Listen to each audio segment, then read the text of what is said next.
Ang mahinang batang ito ay may kakayahang mag-level up, kaya siya ang naging pinakamalakas na may pinakamataas na stats, si Jinwoo na isang tipikal na pangit at nakakasuklam na bida na walang direksyon sa buhay. Umalis ang kanyang ama para bumili ng gatas at ang kanyang ina ay nasa coma. Iniwan siya bilang isang walang silbi at dukhang lalaki na kailangang pakainin ang kanyang nakababatang kapatid, gamit ang kanyang kakayahan bilang isang A-rank na hunter.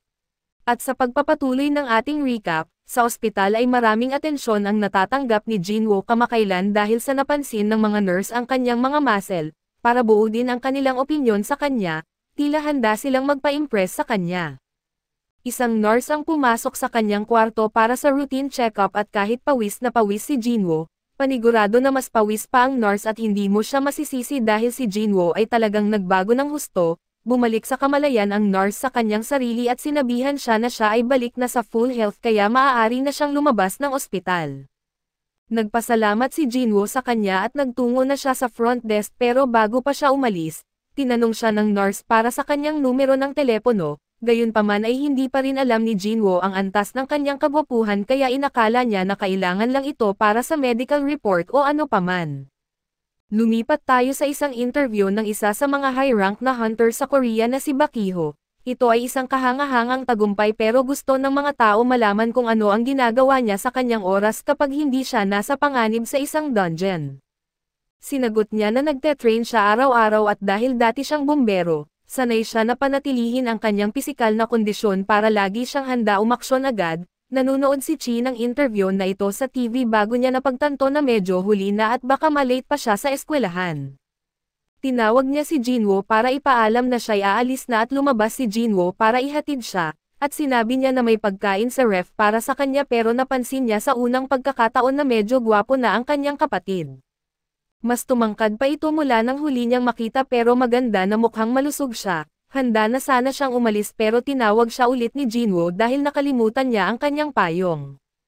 Matapos siguruhin na may dala siyang lahat ng kailangan, umalis na siya papuntang eskwelahan at bumalik si Jinwoo sa sala para tingnan ang kanyang status screen, na kompleto na niya ang karamihan sa kanyang araw-araw na training requirements kaso kailangan pa rin niyang tumakbo mamaya. Sigurado siya na ang kanyang kamakailang paglaki ay dahil sa pagtaas ng kanyang stats at kung ipagpapatuloy niya ito, baka maging bodybuilder pa siya o ano paman, may natitira pa siyang ilang stat points mula sa dungeon kaya pinag-isipan niya kung saan niya ito gagamitin. Ang unang naisip niya ay ilagay ito sa strength points, pero walang punto ang mataas na damage kung hindi mo naman matamaan ang kalaban mo sa unang punto, kaya naman ay napagdesisyonan niyang ilagay ang natitirang points sa agility. Biglang tumawag ang landlord ni Jinwoo at alam na niya na tungkol ito sa hindi pa nababayarang upa. Hindi niya ito maiwasan dahil nasa ospital siya ng ilang panahon pero nangako siya na magkakaroon siya ng pambayad sa lalong madaling panahon. Hindi sigurado si Jinwoo kung ang nararanasan niya ba ay isang reawakening, pero sa ngayon ay kaya niya nang patayin ang mga goblin ng walang problema kaya hindi na sana problema ang pagkakaroon ng sapat na pera para sa renta. Gayunpaman ay hindi ibig sabihin na madali ito dahil para kumita ng disenteng halaga ng pera, kailangan niyang pumasok sa isa sa mga mas mataas na ranggong dungeon at ayon sa kanyang hunter card, E-rank pa lang siya kaya walang paraan na papayagan siyang sumali sa isang opisyal na grupo. Baka gusto niyang ipa-re-evaluate ang kanyang ranggo dahil magpapahintulot ito sa kanya na makapasok sa mas mataas na ranggong dungeon at kumita ng mas maraming pera, pero maaari rin itong magdulot ng maraming atensyon sa kanya. Bihira lang sa mga tao ang nag-reawaken pero malamang siya ang unang hunter na patuloy na lumalakas, siguradong magdudulot ito ng maraming hindi gustong atensyon kaya kung maaari, iniisip niya na mas mabuting itago muna ang kanyang kapangyarihan hanggang sa sapat na siyang malakas para mapanatili ang mga haters na manahimik. Gayunpaman, hindi ibig sabihin na wala siyang opsyon para kumita ng pera ngayon dahil natanggap niya ang isang notification sa kanyang telepono na tinatanggap siya sa isang party.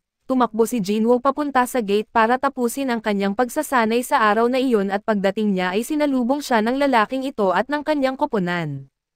Binanggit ng isa sa mga kasapi ng koponan na medyo sikat si Jinwoo dahil sa pagiging pinakamahinang hunter kailanman, natawa ang iba pero sinaway sila ni Dong at sinabing tigilan na dahil bahagi siya ng kanilang koponan ngayon at nararapat lang na igalang.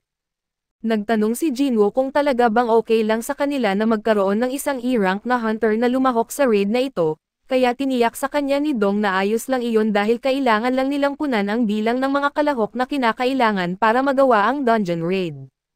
Kailangan nila ng hindi bababa sa 8 hunters para harapin ang isang C-rank na dungeon at handa silang magbayad sa kanya ng 2 milyon kahit na sumama lang siya sa kanila. Magandang deal ito para sa kanya kaya hinihiling lang nila na magdala siya ng mga bag habang sila ay gagawa ng raid. Pupunta sila ng walang healer na nagdudulot naman ng pag-aalala kay Jinwoo, pero tiniyak sa kanya ni Dong na magiging ayos lang at pumirma si Jinwoo ng isang death waiver at ibinalik ang kontrata sa kanya. Mukhang hindi lang siya ang naroon bilang pansamantala dahil sa lumapit ang lalaking ito na si Yoo Jin-ho at nagpakilala. D-rank lang siya pero ang wallet ng kanyang ama ay SS rank, kaya mayroon siyang bayad para manalo. Inihahanda ng partido ang kanilang mga gamit at isa-isang pumasok sa dungeon. Hindi tumitigil sa pagsasalita si Jin-ho kahit nakalahating segundo habang naglalakad katabi ni Jinwoo. Nakarating sila sa gate at talaga namang malaki ito. Ngunit ayon sa Hunters Association, C-rank na dungeon lang ito kaya siniguro ni Dong sa lahat na walang dapat ikatakot. Pumasok silang lahat sa dungeon at natagpuan ang isang madilim na kuweba na walang mga halimaw sa loob. Hindi pa sila nakakita ng ganito noon lalo na't kilala ang mga dungeon na laging may glowstone sa mga pader at nagpatuloy sila ng kaunti pa kaso wala pa rin silang nakitang mga halimaw, kaya nagsimulang magtaka ang iba kung ano ang nangyayari. Nagtanong si Gino sa kanya kung may ideya siya kung ano ang nangyayari at narinig nila ang isang bagay sa malayo, hindi sa wala ng mga halimaw sa lugar, kundi nagtatago sila at naghihintay para sa isang ambush. Mabilis na nag-iisip si Jinwoo at napagtanto na gustong magtago sa kadiliman ng mga halimaw para sa kanilang biktima at isinasaalang-alang ang kanilang kapaligiran, sumigaw siya sa iba na ang mga halimaw ay isang uri ng mga insekto. Hindi pa rin nila makita ang anumang paparating kaya nagsimula silang magpanik ng kaunti, pero bago pa sila ma-ambush ay nakadetect si Jinwoo ng isa sa mga halimaw at binalaan ang lahat na ang atake ay magsisimula sa itaas nila. Daan-daang insekto ang bumuhos mula sa mga tunnel sa itaas nila, pero salamat sa babala ni Jinwoo ay nakapaghanda ang koponan at muling naayos ang kanilang formation para ipagtanggol ang kanilang sarili. Matapos mapuksa ang unang alon ng mga insekto, tinawag ni Dong ang koponan para humakbang habang nasa likuran si Jinwoo at sinusuri ang kanilang estratehiya. Mukhang matagal na silang magkakakilala dahil magaling silang magtulungan. Nandoon din si Gino na kulang sa kasanayan pero may mataas na antas ng kagamitan bilang suporta. Maayos man ang pag-usad ng raid nila kaso may pakiramdam pa rin siya na may mali at tinawag ng leader ang koponan para simulan ang pag-ani ng mga gemstones, habang lumapit siya kay Jinwoo at nagpasalamat sa tulong nito sa pag-alam kung saan nanggagaling ang mga halimaw. Tinawag ng isa sa kanila si Dong upang tingnan ang ilang mga langgam na namatay sa pagkakabugbog. Hindi ito mukhang pinsala mula sa alinman sa mga armas na mayroon sila o mukhang pinsala mula sa mahika, kaya inakala nilang may iba pang mga halimaw rito na sapat na malakas para talunin ang mga ito. Gayunpaman, gawa iyon ni Jinwoo at ngayon ay nagsisimula na siyang maghinala kay Dong at nagpatuloy ang partido sa dungeon at ito ay medyo malaki para sa isang C-rank na dungeon ngunit sa huli, ang laki ay walang kinalaman sa pagraranggo ng dungeon. Ang antas ng enerhiyang mahika na nagmumula dito ang mahalaga at sa kasong ito, malaki ang dungeon ngunit karamihan ay walang laman at tinanong ni Gino si Jinwoo kung talaga bang okay lang sa kanya na magdala ng lahat ng kagamitang iyon sa malaking dungeon, ngunit ayos lang ito sa kanya. May bagay na bumabagabag sa kanya tungkol sa partido ni Dong mula nang pumasok sila sa dungeon. Sila ay isang batikang partido na may magandang pagtutulungan ngunit wala silang healer at kailangang punan ang mga kota sa pamamagitan ng pag-upa ng random na mga hunter. Patuloy na nakakatagpo ang grupo ng mga insekto na kalahating patay kaya naman ay alam nilang malapit na sila sa kwarto ng boss ng dungeon, napatunayan nila ang kanilang hinala nang makatagpo sila ng malaking dami ng spiderwebs na nakadikit sa pader ng kuweba.